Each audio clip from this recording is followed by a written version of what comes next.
Welcome to week 3 of our study of the 57 words that changed the world.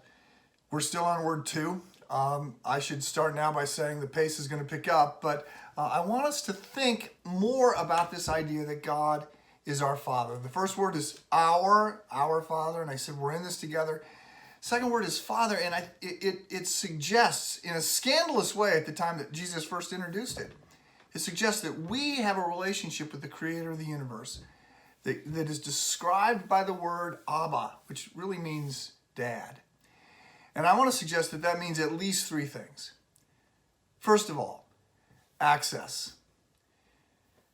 The children of a president have access that members of Congress and members of the cabinet, even close friends, do not enjoy because they are children.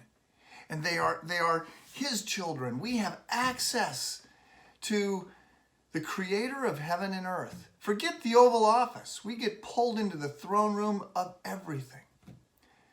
Secondly, it suggests that we have the Father's devotion. Not because we've qualified, not because we've done something. In fact, children enjoy devotion of their parents when they can do nothing but cause problems, when they're just little and completely dependent.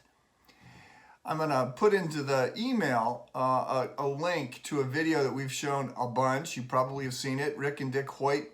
The son was born with significant physical handicaps, but the devotion of the father to the son, if you haven't seen this video in a while, it's going to bring tears to your eyes, but I think it reflects God's heart for you and me. And then finally, being a child means there are privileges. When I was in high school, I caddied at a golf tournament. It was called the Quad City, Ed McMahon Quad Cities Open. It's now the John Deere Classic. It's a much nicer event today than it was back then. Ed McMahon was a sidekick of Johnny Carson, and he's a bit of a goof. But his son was there. His son was my age. We were about 14 or 15. And he was playing in the Pro-Am, and I caddied for this kid who didn't even golf in the Pro-Am. And he said, look, after that day, he says, look, I don't know anybody here. He goes, would you come back out to the tournament tomorrow? We could hang out.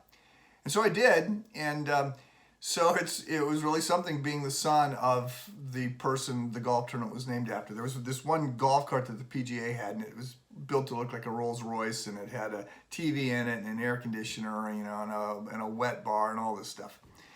And we went over and we got in it. We started to drive around, and this guy comes running over after us and goes, what are you doing? You can't do this. What do you guys think you're doing? And we're just, we're kids. He goes, what do you think you're doing? And he goes, we're going to take the golf cart out for a ride. He goes, you can't do that. He goes, what in the world led you to believe that you could do that? And Jeff, Ed McMahon's son, Jeff said, well, my dad said we could. And he goes, your dad said you could? Your dad? Oh, that's great. He goes, and exactly who does your dad think he is? And he looked at her and he says, well, my dad's Ed McMahon. And the guy sort of jerked, noticeably responded. And then he said, okay, have fun.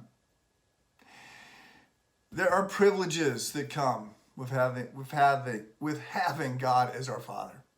Now, I don't want to suggest that it's all about Rolls-Royce golf carts. Hardly. We're called by God to pick up our cross and follow Christ. But God is for you. Even in a difficult time like this, you can be assured of God's devotion, long-term, eternal devotion to you through Christ. Have a great day.